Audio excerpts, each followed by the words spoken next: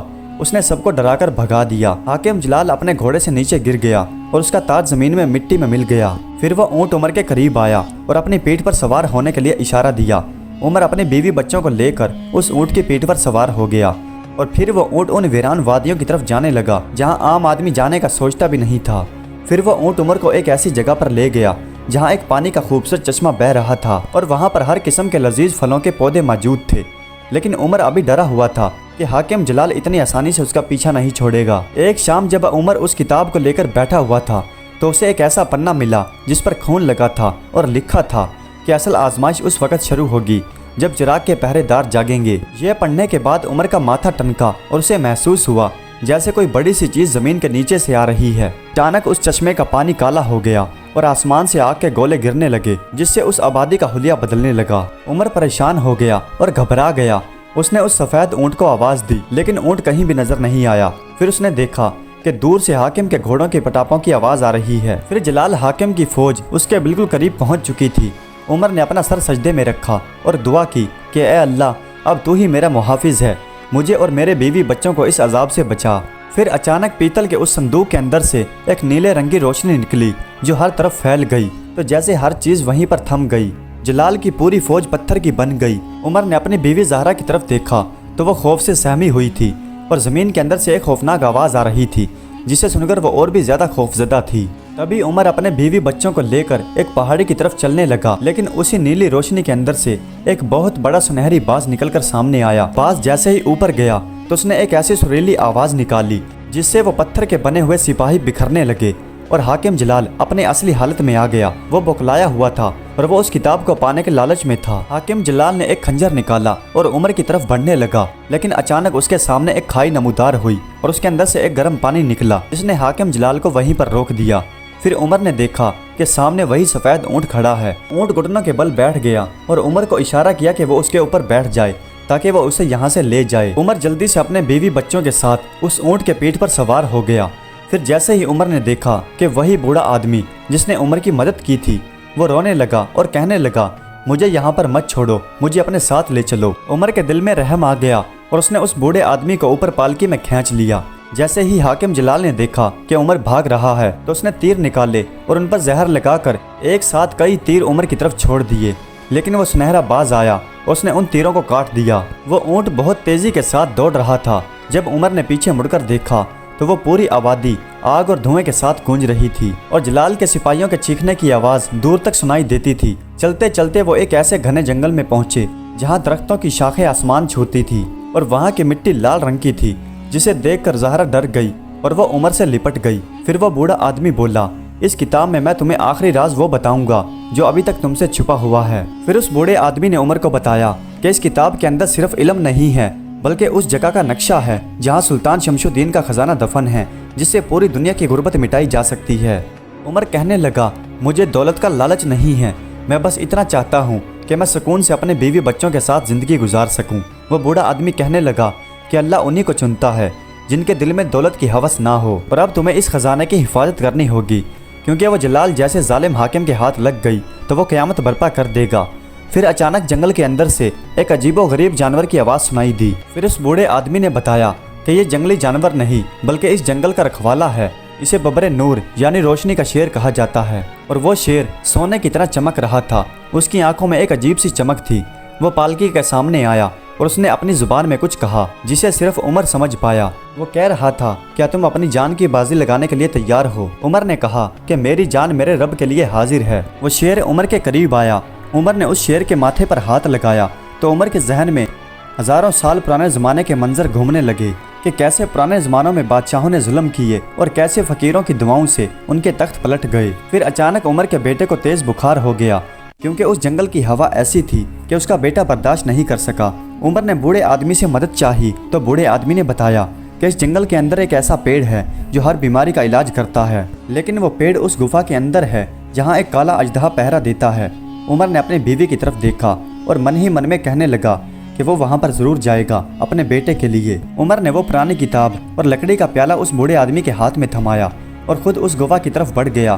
عمر جیسے ہی اس گفا میں داخل ہوا تو اسے خوفناک آوازیں سنائی دینے لگی اور وہ اندھا اژدہا سانپ جو ایک طرف خراٹے مار کر سو رہا تھا، اس کے خراٹوں کی آواز سے پوری گفا ہل رہی تھی۔ عمر آہستہ آہستہ آگے بڑھنے لگا لیکن اس کا پاؤں اچانک سوکھی لکڑی پر لگا جس کی آواز سے وہ اندھا اژدہا سانپ اٹھ گیا۔ اس نے اپنی پونچھ زور سے زمین پر ماری جس سے عمر دیوار سے جا ٹکرایا اور اس کے کندھے پر چوٹ لگی، خون بہنے لگا۔ اندھا اژدہا دیکھ نہیں سکتا تھا لیکن وہ عمر کی بو سونگھ کر اس کی طرف بڑھ رہا تھا۔ عمر نے دیکھا کہ وہ جادوئی پیڑ قریب ہی کھڑا ہوا ہے۔ عمر نے زور سے ایک چھلانگ لگائی۔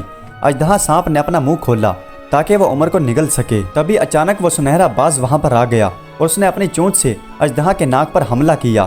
موقع کا فائدہ اٹھا کر عمر نے جلدی سے اس سنہرے درخت کے پتے توڑ لیے اور گفا سے باہر نکل گیا۔ عمر جیسے ہی گفا سے باہر نکلا تو اس نے دیکھا کہ حاکم جلال کے سپاہیوں نے اس کی بیوی، بچے اور اس بوڑھے آدمی کو گھیر لیا ہے۔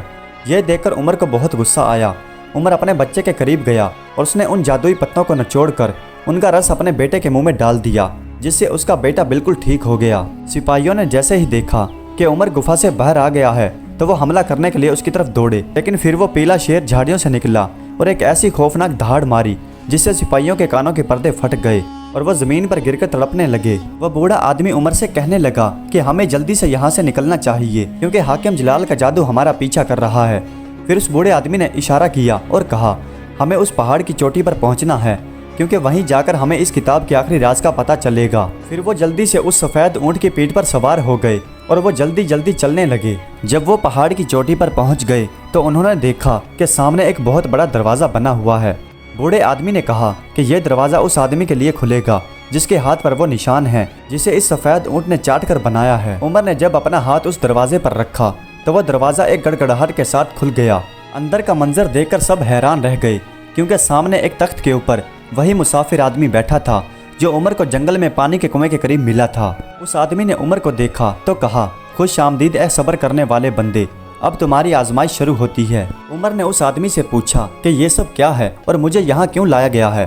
پھر اچانک زور سے کسی کے چلانے کی آواز آئی۔ جب عمر نے پیچھے مڑ کر دیکھا تو پیچھے حاکم جلال اپنے کالے جادوگر کے ساتھ آ رہا تھا۔ عمر نے اس مسافر آدمی کی طرف دیکھا لیکن وہ مسافر غائب ہو گیا اور دھوئیں میں بدل گیا۔ اب عمر کے سامنے صرف موت تھی اور وہ پرانی کتاب۔ عمر نے اس کتاب کو مضبوطی سے پکڑ لیا اور سینے سے لگا لیا۔ حاکم جلال نے اپنی جادوئی تلوار نکالی اور ہوا میں لہرائی جسے دیکھ کر عمر کی بیوی اور بچے زور زور سے رونے لگے اور اس حاکم جلال کا وہ جادوگر زور زور سے منتر پڑھنے لگا جسے پڑھنے پر اس کے منہ سے کالے بچھو نکلنے لگے اور عمر نے دیکھا کہ وہ کالے بچھو اس کی بیوی اور بچوں کی طرف بڑھ رہے ہیں جسے دیکھ کر عمر گھبرا گیا اور وہ چلا کر بولا اے میرے پروردگار، تو سب کا مددگار ہے، آج میری بھی مدد فرما اور میرے بیوی بچوں کو بچا لے۔ جب عمر نے یہ کہا تو اس کتاب کے صفوں کے اندر سے ایک عجیب سی روشنی نکلی جس سے وہ کالے بچھو جل کر راکھ ہو گئے۔ جب جادوگر نے یہ دیکھا تو وہ غصے میں آ گیا اور اس نے ایک بڑا سا پتھر کا ٹکڑا اٹھا کر عمر کی طرف مارا۔ عمر نے اپنی آنکھیں بند کی لیکن وہ سفید اونٹ جو ایک طرف خاموش کھڑا تھا وہ اچانک سامنے آ گیا اور اس نے اپنی پیٹھ سے اس پتھر کو روک لیا۔ حاکم جلال تلوار لے کر عمر کی طرف آیا اور کہنے لگا آج میں تمہیں زندہ نہیں چھوڑوں گا۔ عمر نے اپنی آنکھیں بند کی اور اسے یاد آیا کہ اس مسافر نے اسے ایک دعا بتائی تھی اور اس نے بتایا تھا کہ یہ دعا تجھے ہر مصیبت سے بچائے گی۔ اس نے وہ دعا پڑھی تو اچانک غار کے اندر سے ایک روشنی نکلی جس نے حاکم جلال کو ہوا میں اڑا دیا اور دیوار سے دے مارا۔ جلال کا پورا وجود لہو لہان ہو گیا اور وہ تلوار جو اس کے ہاتھ میں تھی وہ بھی دیوار سے ٹکرا کر دو ٹکڑوں میں بکھر گئی۔ عمر آگے بڑھا اور عمر نے وہ ٹوٹی ہوئی تلوار اٹھا لی، لیکن جلال نے جب یہ دیکھا تو وہ گڑ گڑا کر معافی مانگنے لگا کہ مجھے معاف کر دو۔ عمر کے دل میں رحم آ گیا، لیکن وہ بوڑھا آدمی اچانک قریب آیا اور بولا عمر اسے مت چھوڑنا، یہ بہت ظالم ہے